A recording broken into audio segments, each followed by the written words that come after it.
What's up, everybody? I'm not making this video to gloat, but I did tell you so. I told you, Deion's style of coaching is not conducive when there's adversity, to a team facing adversity.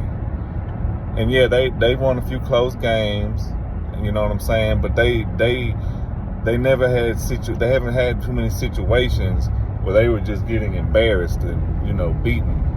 You know what I'm saying? The Oregon game happened, and of course, they all made the excuse, well, if Travis Hunter would have played, it would have been different, which is utterly insane to think that, but whatever. So it was all on display last night, though. That Stanford game exposed a lot of the problems with Deion's daddy coach style and his and the arrogance and undisciplined nature of his team. Travis Hunter cost them the game. That penalty on 3rd and long, where he smacked the guy in the head after the whistle, that led to a touchdown. And I said it, and I've said it, and I've said it. These guys they're undisciplined. I guarantee you, they lead the country in unsportsmanlike conduct and personal fouls. I guarantee you they do. They had 3 unsportsmanlikes in the first half last night. You know what I'm saying? They doing all this dancing around and high capping when they winning and stuff. And then when the wheels started falling off, they mentally broke down. You could hear it on the mic. You could hear it on the microphone or whatever. And when Stanford was coming back and they completed a pass, Shiloh was a safety, so they completed a pass to the in front of the corner on his side, and you could hear him cussing out his teammate. What the fuck are you doing? Like, yeah, that's insane. Why are you cussing out your teammate? Because he gave up 1 completion. Did you cuss? And another thing too, I told y'all he needs to stop playing Travis Hunter both ways all game. He's wearing that kid out. That kid was gassed. By the 4th quarter, he was gassed. He hadn't been too late. He's only a few weeks removed from having a lacerated liver and being in the hospital. Deion doesn't care about that boy. Deion cares about Deion. And playing him all those downs on offense, it gassed him. And by the 4th quarter, he had nothing left in the tank. And did Deion take him out, though, and put McClain in, who played a very good game a couple weeks ago? Did he put him in? Nope. Because if your name isn't Shiloh or Shador or Travis Hunter or the Horn, he don't really care.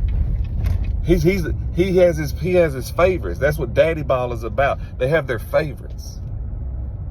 And I wonder, is he going to blame him? I wonder, is he going to criticize his son and throw his son under the bus like he does so many others after the game? I bet he don't do that. I bet he don't talk about how Shador helped cost them the game with his bad decisions and his poor throws.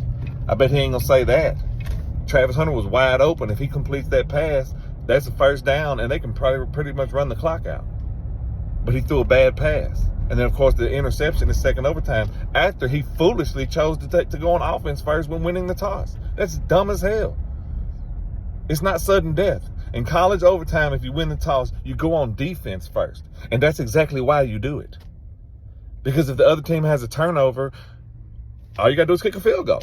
Or if they don't score, all you got to do is kick a field goal. It's dumb as hell to go on offense first. But is he going to get criticized for that? I guarantee he won't. I guarantee you the little bit of criticism that analysts probably will say is going to be they're going to soft-hand it off. I guarantee you. They're going to blame the altitude. They're going to blame anything and everything but who is to blame. And once again, if you watch the game, they kept showing Deion. Like, it's insane the way these announcers are. I've never seen them just slobber over someone like they do Deion. They literally talked about him the entire game, no matter who had the ball, no matter what was happening in the game. They just kept talking about Deion. They kept showing Deion on the sidelines. Every other play, they would cut to Deion. And every time, what was he doing? Just standing there, looking, watching. He's a spectator in the game. He's not a real coach. He doesn't do much actual coaching, people. And it was obvious last night. So listen, so what's going to be the story today? Pick your poison. Either he doesn't really do any coaching or he totally fucked that game up. Which one is it going to be? Because it's either on him or it's not on him. Y'all like to give him all the credit when they win and talk about how great he is and all this stuff here. Are you going to blame him for this embarrassing loss? Letting a team that's 1-4 come back from a 29-0 deficit and beat you in your home field? Are they going to roast him like they would most other coaches and programs? I guarantee you they won't. I guarantee because they're infatuated with it. I guarantee they're going to be making excuses. Well, he still exceeded expectations. 4 wins is a big improvement on last year. That's not even in the top 200 of improvements from a one-win team. Not even the top 200. It's nothing historic. There's nothing impressive about what he's done. There's really not.